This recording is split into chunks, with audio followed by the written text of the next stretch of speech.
Every organization needs to sustain high performers, and there's a qualitative difference between the high performers and the sustained high performers. And every organization needs the high net worth team player.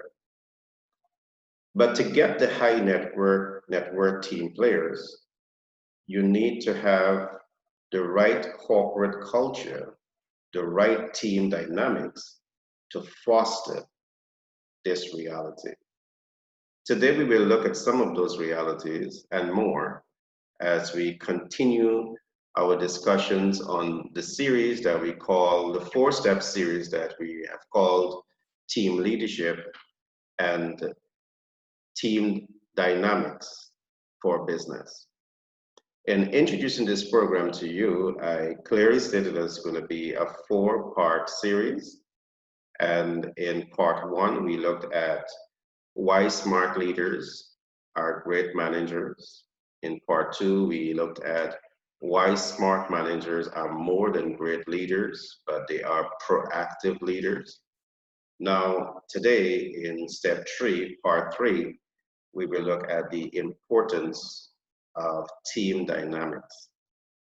Now, team dynamics is largely influenced by the organization structure. The organization structure is influenced by the intellectual capital. And the intellectual capital, they're influenced by 3 things: academic wellness, survival skills wellness, and general wellness. Today, we will attempt to do a deep dive to examine what all of this means to the concept of leadership and team dynamics. And in looking specifically today at what we call the importance of team dynamics. Now, when we talk of team dynamics, we are talking about the mix of the intellectual capital that is necessary to move an organization successfully forward. To start that process off today, I want us to look at 6 essential departments that should highlight on your organization chart. And I will give some of the reasons why these departments, as a part of your team dynamics, is very important for you to look at. What I'm about to say is relevant to small, medium, and large-scale business. So we'll get straight into that shortly.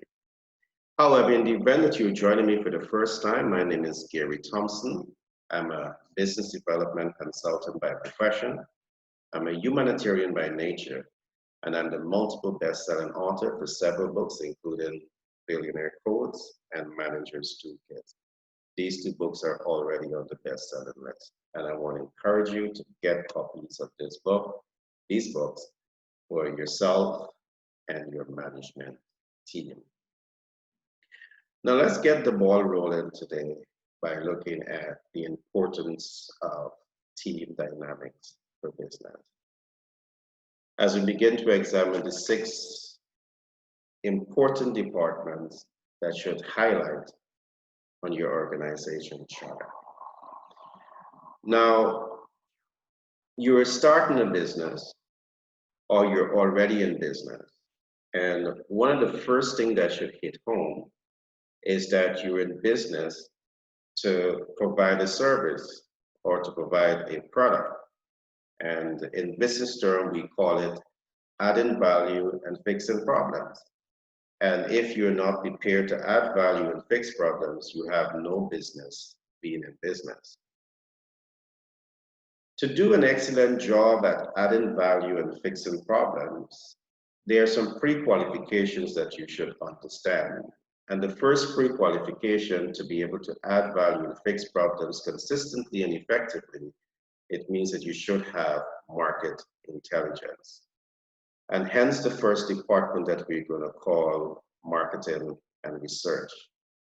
But in this context, you just do not want a traditional marketing and research department. You want a marketing and research department that has the core competence to also function as a cultural anthropologist.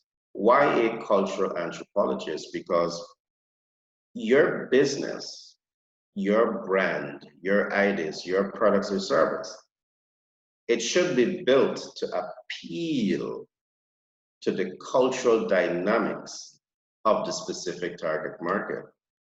And failing to understand the cultural dynamics of the target market can significantly undermine your business, your brand, your idea from getting a chance to be successful.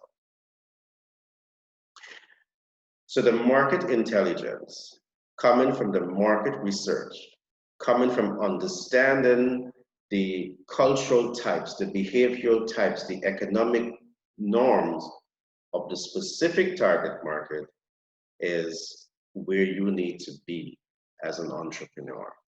So having this skill set, having this intellectual capital as a part of your team dynamics mix is absolutely necessary. I call this ground zero. We at Venture Capital, Global Branding and Marketing, we call this ground zero. This is what literally informs your decision on the type of products that you should provide or the type of services that you should provide. The second most important department that I want us to look at now is what we call research and product innovation. Again, product innovation, in 90% of the case where they are successful, is largely about putting the horse in front of the cart. The horse is the research, and the cart is the innovation that comes after that research. In this case, you know that the products or services that you're innovating, there is a need. And you know that once the product and service is done in alignment with the needs, wants, and expectations, in alignment with the cultural types, that demand will be there forever. So you need to have a product service innovation department that is market sensitive and market oriented to the needs of the specific target market. It's an absolute team player that you need in your team dynamics. Again, this should be reflected in the organization chart, the organization structure. We're going to talk a little bit more just now about some of the other factors that we hinted on early on. What I begin this program by saying is that your team dynamics is influenced by the organization structure. The organization structure is influenced by the intellectual capital, and the intellectual capital is influenced by the academic wellness, the survival skills wellness, and general wellness. And all of these things are absolutely necessary for you to focus on in building the right team dynamics. And we're going to go deep into the belly of these issues today. The third most important department is the department that we're going to call the marketing and branding department. It is the marketing and branding department that helps your brand to build visibility in the minds of the potential and existing customers. But to build visibility, this again must be informed by the research. The research that's being done by the marketing and research department and the cultural anthropologists who are taking the time out to understand the cultural type, the lifestyle type, the economic behavioral determinants of the specific target market, and then building the marketing campaign, the marketing content to appeal the specific target market. Now, there are 8 things that you want to achieve here with marketing and branding.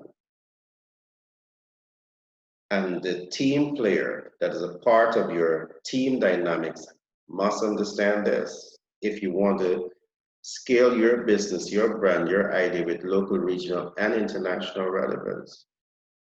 That team player must understand what is brand traits optimization. They must understand what is brand visibility optimization, how to optimize your brand visibility in the eyes of the specific target market. The team player must understand what is brand reach. You want to know that you're taking steps to reach the specific target audience. What is brand impact? How to achieve optimum impact with your target market. How to convert, which we call target market conversion optimization. And conversion has everything to do now with converting viewership into usership and first-time customers into lifetime customers. In my best-selling book, Manager's Toolkit, you have those information here. And you also have the mentor, the coach, and the technical support system that we will give to you when you come in to be a part of our master classes. There are 3 other important lessons that the person, the subject matter expert that is managing this portfolio must have. They must have the ability to look at what we call brand confidence optimization. What steps are you taking to ensure that the public has confidence in the brand, in your business, in your ideas? Then we look at brand trust optimization. They must trust you. And trust and confidence is 2 different things. I might trust that you have the ability to get the job done, but do I really trust that you will get the job done on time? Do I trust that when I'm not looking, you're going to give me the quality of work that I want? So we go into all of these things to really help you to understand how to leverage branding and marketing to achieve these in the eyes of your consumers. The last element here is what we're going to talk about is brand credibility optimization. You need to know that you can take the right step to have the right team player that can effectively leverage these 8 tools and systems that will help your business, your brand, your idea to achieve brand credibility. Here is where you're going to get the highest referral. Here's where you're going to get the highest retention of your customers. Here is where you're going to be able to scale your business, your idea, your brand, and impact the lives of more people, local, regionally, and beyond. So these departments are very, very essential, and it has to highlight on your organization structure. The next department that I want to talk about is what we're going to call the HRD, the Human Resource Development Department. And we're saying that modern HR departments have adopted some new systems that we are now calling blanket workplace self-actualization. Why so? There are many organizations today that invest in attracting what we call the sustained high performers. And to attract the sustained high performers is not only based on academic wellness.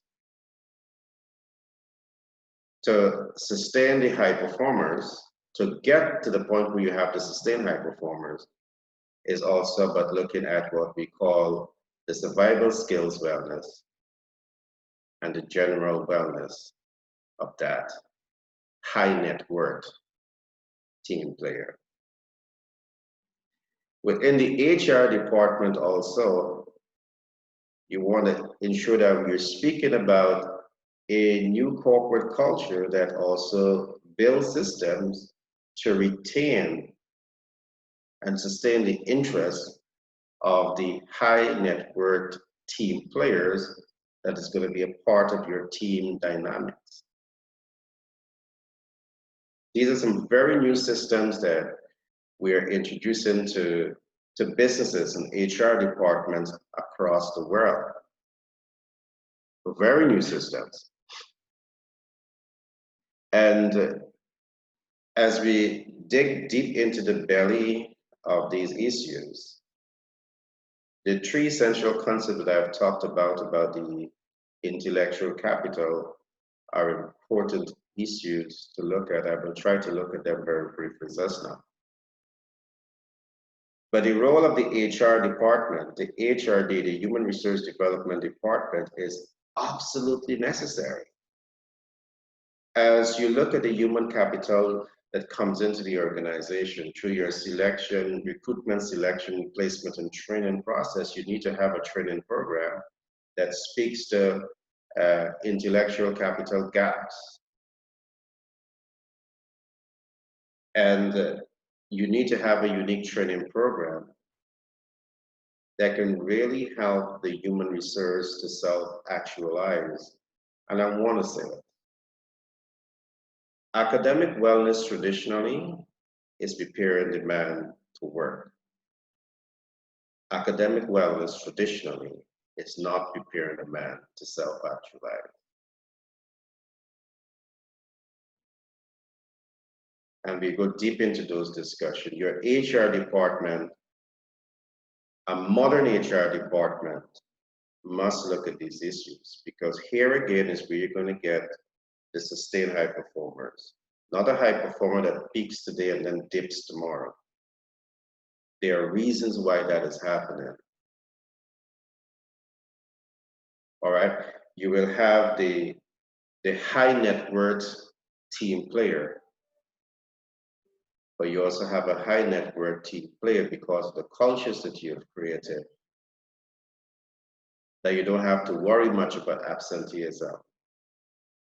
You don't have to worry that much about staff turnover. You're excited because you're getting peak performance and peak productivity. You're happy because you're getting significant more cash flow maximization. But the corporate culture that we're speaking about has to be right. And I'm happy to say that we have developed this new thesis, and we will continue to share this information with serious businesses that really want to have the high performers, the sustained high performers, as a part of the team dynamics. To get the sustained high performance within your team dynamics, you have to look beyond just the traditional academic wellness. The next department that I want to look at here is what I call your CEO, your Chief Financial Officer, and your PFA, your Professional Financial Advisor.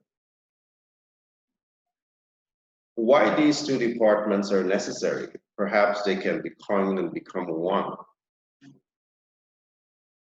Traditionally, your finance department tells you a lot about the income and the expenditure and the balance sheet. But in a modern world, while this role is so important, I mean, I don't want to sound as though I'm trivializing the accounting department. It's a powerful role, is a critical role, because this department literally tells you how much money you have to spend. This department literally tells you the life cycle of the funds that you have to carry the organization forward. And that certainly is a trigger to really get you off of your seat to start thinking more innovative ways to cash flow the organization, to keep the institution, functioning. So the role of the accountant and the financial specialist is necessary. It's key. But I also want to add this, that in today's world, it's not only about managing finance the traditional way. And let me explain what I mean by this. A professional financial advisor, a personal financial advisor will be able to tell you how to create that. And the traditional outlets to create that is by looking at the commercial, working with the commercial financial sector, the investment financial sector, accredited investors. You also have smart capital markets. Your PFA, professional financial advisor, will be able to speak to these issues. But in creating that debt, one of the missing links is how to mitigate the debt and manage that debt. To manage it in such a way that you can quickly influence the life cycle of that debt. And by influencing the life cycle of that debt, you're able to reduce the cost of the debt. You're able to gain the equity in your asset much earlier. And by extension, you don't only get access to the equity, but you get equity appreciation, capital gain, and you get equity leverage. And you could leverage that in many different ways. One of the ways that you can look at is what we call a HELOC and a BLOC. These are all some business terms that can be used, or that we use, and we train you about them: home equity line of credit and business equity line of credit, to cash flow your organization.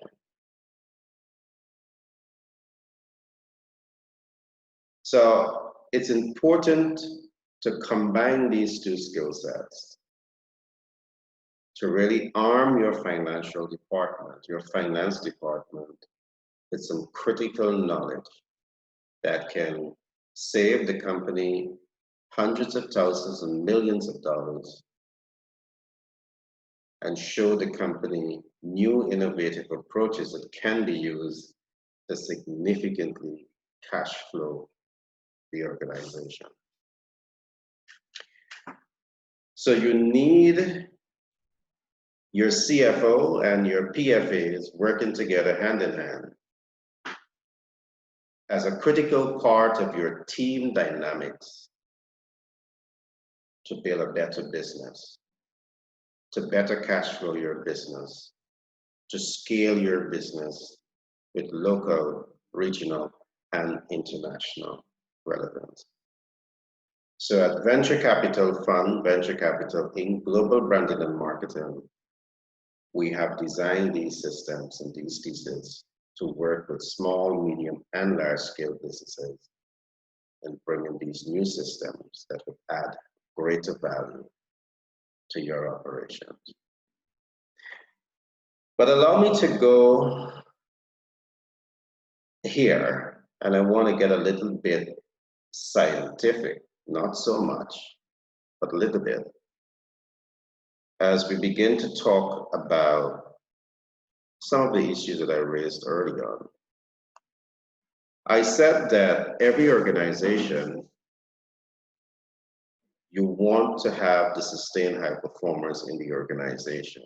And there's a difference between the high performers and the sustained high performers. But do you know exactly how to get the sustained high performers? To get the sustained high performers, you have to go beyond the traditional academic wellness programs. You have to go beyond the traditional academic wellness program. Every organization wants to have the net worth team player, the high net worth team player.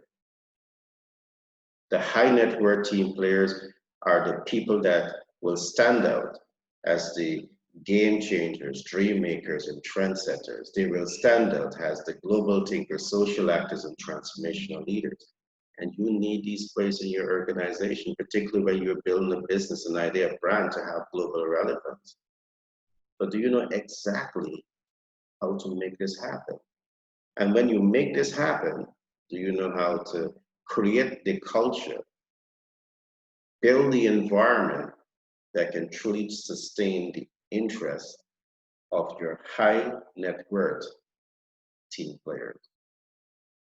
The last thing that you want as a manager is to invest in your team player to make your team player become the high net worth team player who is the global thinker, social actor, transformational leaders, the dream makers, game changers, and trendsetters, and then you lose them to your competition. If your corporate culture is not right, you're most likely to lose your high net worth team player to your competition. And that's the last thing that you want. So to make this become real, you have to speak to a new corporate culture. And that new corporate culture must be able to help the individual to self-actualize. And that brings me to a point that I would have made early on. And let me go through it. Your team dynamics is influenced by the organization structure. The organization structure is influenced by the intellectual capital, but the intellectual capital is influenced by the academic wellness, the survival skills wellness, and the general wellness. Let's talk a little bit about this today. Traditionally, the organization appoints the team player as a part of your team dynamic based on academics. That's good, academic wellness, but that's hopping on one foot. Traditionally, many institutions across the world, the research that we are doing, does not look at survival skills wellness. And what exactly do I mean by this? Let me go back to academic wellness. Academic traditionally prepares you for work. That's a good thing. The more you work, the more healthy you become. In some cases, the more you can earn, the more you can grow mentally, your prefrontal cortex can develop and so forth. So that's good. But being prepared academically does not necessarily mean that you prepare to deal with the realities of life. Here is what we call survival skills wellness. Again, we are seeing that millions of people across the world, over 80% of the global population, work paycheck to paycheck. And this will certainly affect your survival skills wellness. As a manager, a modern manager who is concerned about nurturing the sustained high performers, nurturing the high net worth team players, and building cultures to sustain and retain the interests of your high net worth team players, you have to look at these issues. If you fail to look at these issues, you will lose your high net worth team players. So we have designed some very unique programs that speaks to survival skills wellness, where we train your employees. And this does not have to affect your organization flow at all, because this could all be passive streams of income generation that impacts the life of your employee. And it looks as though your organization is providing the opportunity to really help your team dynamics to experience what we call survival, to pass the survival wellness test, to pass the survival skill set wellness test. And let me tell you one of the reasons why we are speaking about this issue and why we think it is important. There are many persons in your organization that are going through stress. It's either emotional stress, chemical stress, or physical stress. But let's talk about how some of these stresses are caused and why it's important for you to look at as you build your team dynamics. Stress can be caused from the lack of finance. Stress can be caused by eating the wrong food or eating too much of the right food. We have 110 million persons that die every year from stress. We have 103 million persons in America alone that lives with hypertension. We have over 50% of this population that are existing in a permanent state of what we call downregulation. What that means is that their energy level are downregulated because of, I've said something early on, the food that you eat. And as a manager, as a team leader, who are serious about optimizing the performance, upregulating the performance of your team player, simply looking at traditional academic wellness programs is not enough. There are other academic elements that must be added to that whole mix of programs that are designed to foster the sustained high performance. All right, so it's important for you to just reflect and recap on these programs that we are looking at.